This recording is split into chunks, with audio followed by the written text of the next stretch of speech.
ఈవేళ మాట్లాడే దాంట్లో చాలా చిన్న వయసు నాకు. ఇది 56, 54 ఏమో, మరి 1954.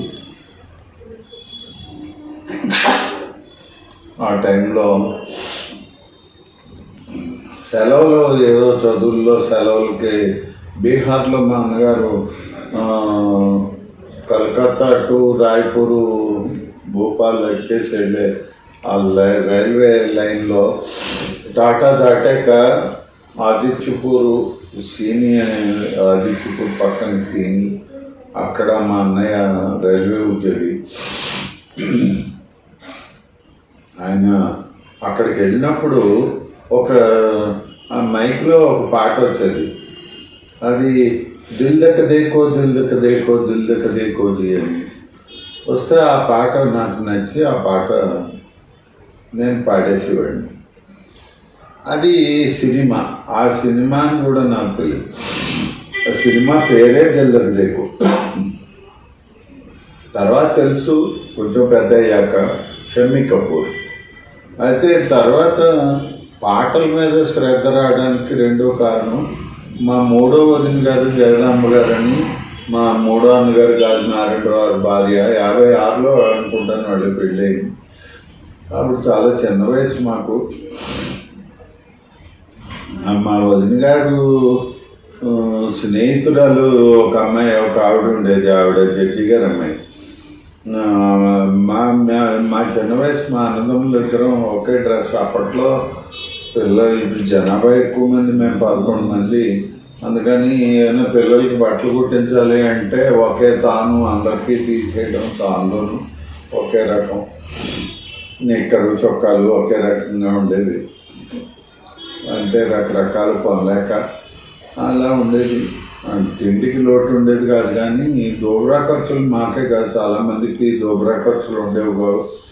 చాలా పొదుపుగా ఉండేవారు. పొదుపు జీవితాన్ని గొప్పగా నడిపే ఆ రోజుల్లో. దానికి ఎవరు బాధపడేవారు కాదు. పొదుపు అలవాటైపోయింది. అది ఇప్పటికీ ఉంది. అనవసరంగా మనకు అక్కర్లేనిది ఎవరైనా ఇచ్చి అది ఎంత విలువైందైనా వద్దంటాం. మనకు కావాలంటే ₹10 ఖర్చు అయినా అడుగుతాం.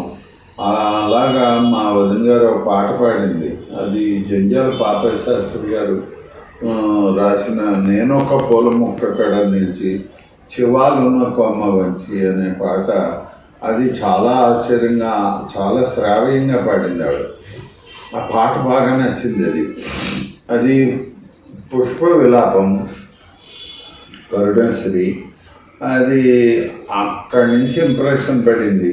తర్వాత నుంచి రేడియోలో పాటలు వచ్చినప్పుడల్లా వినేవాడిని. చాలా రకాల పాటలు ఉన్నాయి. అందులో నాకు ఎక్కువ ఎందుకో తెలియకుండా హిందీ సినిమా పాటలు వినేవాడిని. ఆ పాటల మీద నాకు చాలా ప్రభావం ఉంది. కానీ ఈ పాటల గురించి చెప్పేటప్పుడు హెచ్ఎంబి రికార్డ్స్ గిరియండ్కో సెంటర్ అని కాకినాడలో ఓ సెంటర్ ఒకటి ఉంది. అది ఇప్పుడు గిరియండ్కో సెంటర్ అని ఎవరు పిలవట్లేదు. గిరి గారు అన్న ఆయన ఒక హెచ్ఎంవి రికార్డులు అమ్మేవారు. అందులో మాకు అంత చిన్నప్పుడు మూర్తిశ్రీ అని కాకినాడ సింగరు ఆ రోజుల్లో హెచ్ఎంవి వాళ్ళు పిలిచి మరీ పాడించుకున్నారు. మామూలు సింగరు. ఆయన పాడిన పాటలు నాకు గుర్తు పూర్తిగా లేవు. కానీ గైగోలుపాడు గడ్డు గైగోలుపాడు గడ్డు అని పాట ఒకటి ఉండేది. గాజులు అని ఓ పాట ఉండేది. గాజులు ఇంకా ఏవో చాలా పాడేవాడు. ఆయన పేరు మూర్తిశ్రీ అనేవారు. ఆయనకి సినిమాల్లో కూడా పాడాడు. ఏవో పాపులరే. కానీ ఘంటసాల గారు అప్పటికి రాలేదంటారు. ఘంటసాల గారు వచ్చారు. కానీ ఇతను కొంచెం ఈగో ఏదో వచ్చి ఇతను తప్పుకున్నాడు ఎందుకో మరి అని అంటారు. అయితే అప్పట్లో ఇంకా హిందీ సినిమాలు చూడడం కూడా ఎక్కువ ప్రారంభమైంది.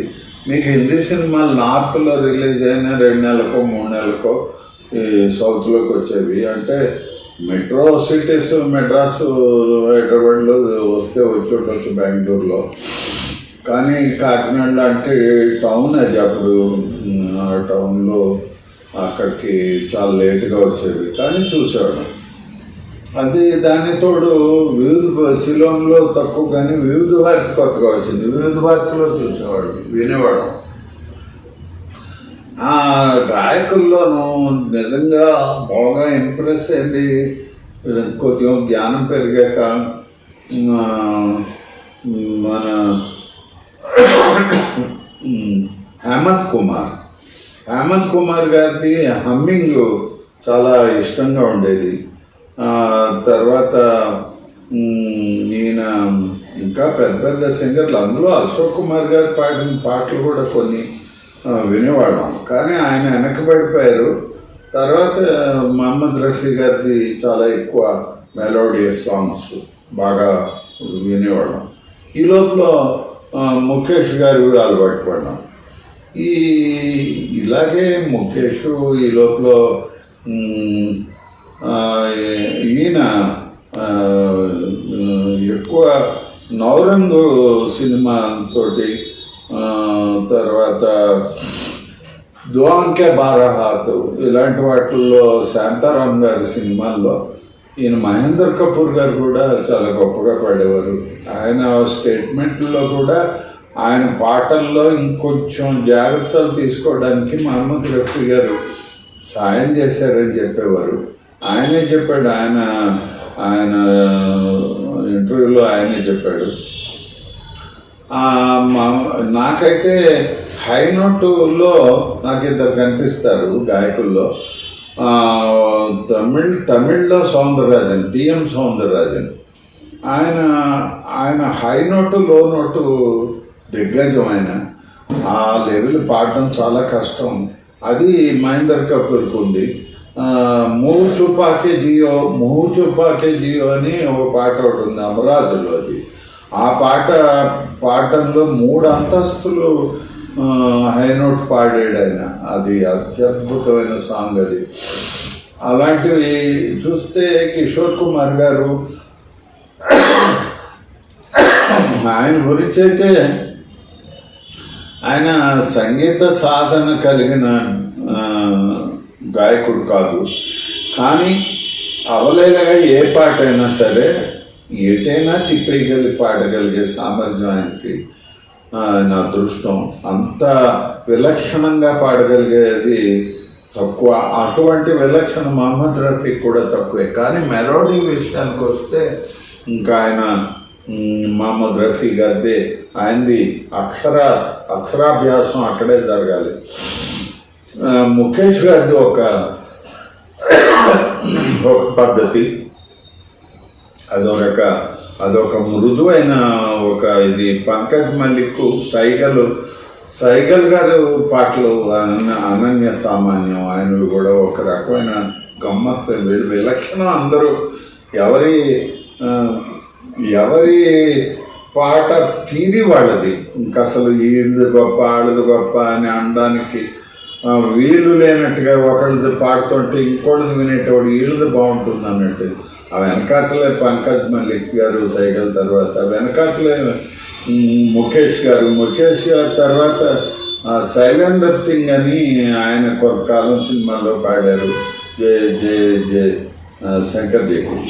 ఎనివే శంకర్ జయకిషన్ గారు పాటలు పాపులారిటీ ఎలా ఉంటుంది, ఓపీ నయ్యర్ గారిది ఎలా ఉంటుంది, ఎస్టీ బర్మన్ గారిది ఎలా ఉంటుంది అంటే చెప్పడం కష్టం. చాలా గొప్పవాడు. ఎవరి దమ్ము వాళ్ళు చూపించారు. ఈ లోపల నౌషాద్ గారు వస్తారు. ఇంకో రవి గారిది చాలా గొప్ప. కొన్ని పాటలు వాళ్ళే పాటించాలేమో అన్నట్టు ఉంటుంది. ఇంకా రచయితలు అడగక్కర్లేదు. మజహూర్ సుల్తాన్పూరి అవ్వచ్చు, శైలేందర్ గారు అవ్వచ్చు, ఇంకా అత్యద్భుతం, పేర్లు చెప్పలేనంత గొప్ప రచయితలు. అసలు ఆ భావం, ఆ పాట, దాన్ని లిరిక్ రాయడం, వీళ్ళు పాడడం చూస్తుంటే మనకి ఆ లిరిక్ సందర్భం ఎంత బాగుంటుందంటే అంత బాగుంటుంది. అందులో కొన్ని పాటలు నిజానికి ఎంతో అంతర్లీనమైన అర్థాలు చాలా గొప్పగా ఉంటాయి. అందులో మీ కిషోర్ కుమార్ది ఆ పాట అది చాలా ఉన్నాయి అనుకోండి, గుర్తు రావట్లేదు ముఖ్యంగా. ఈయన ఈ లోపల చిత్రగుప్తు, ఈ లోపల శ్రీరామచంద్ర డైరెక్టర్లు, ఎటువంటి డైరెక్టర్లు ఏలేశారు. ఇప్పుడు హిందీ ఫీల్డ్ అన్ని భాషల్ని ఇంచుమించులో డామినేట్ చేసింది. ఎందుకంటే త్రూఅవుట్ ఇండియా హిందీ సినిమా పాటలు ఉన్నంత పాపులారిటీ ప్రాంతీయ పాటలకు అంతగా రాలేదు. ఎందుకంటే వీళ్ళవి దేశం మొత్తం అంతా పాడడం ఉండదు కదా.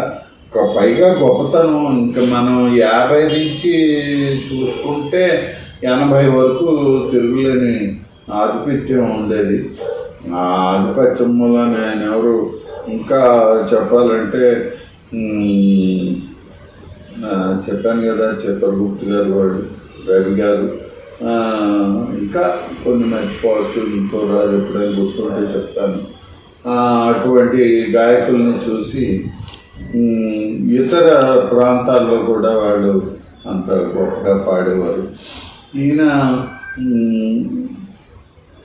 ఈ లోపల కొంతమంది ఇక శాస్త్రీయ సంగీతం, హిందుస్థానీ గీతాలకు వచ్చేటప్పటికి అది సినిమాల్లో వాళ్ళు పాడకపోయినా వాళ్ళ పేర్లు మనం ఎత్తలేము. ఎందుకంటే వాళ్ళ తర్వాతే హిందీ సినిమా పాటలు పాడేవాళ్ళు. శాస్త్రీయ సంగీతంలో నిష్ఠాతులైన భీమ్సేన్ జోషి లాంటి వ్యక్తులు, తర్వాత ఈయన ఇది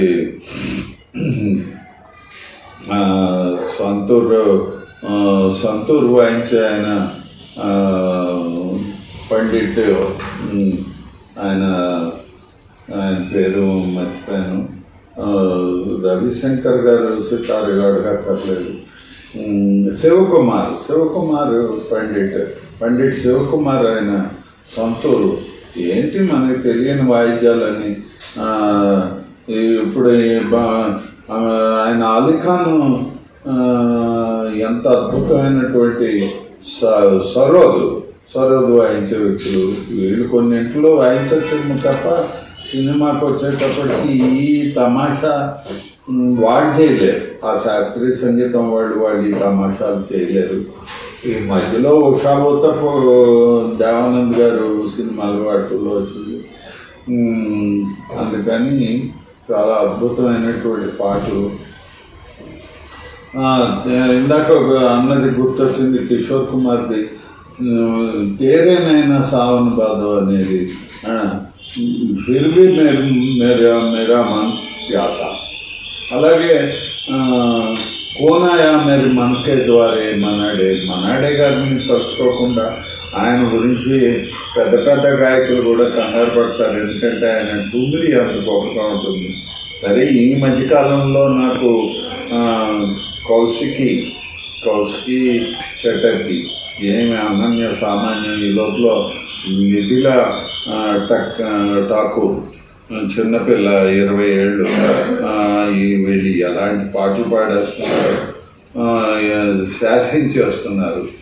అందుకని హిందీ దాని ప్రభావం చాలా ఎక్కువగా ఉంది.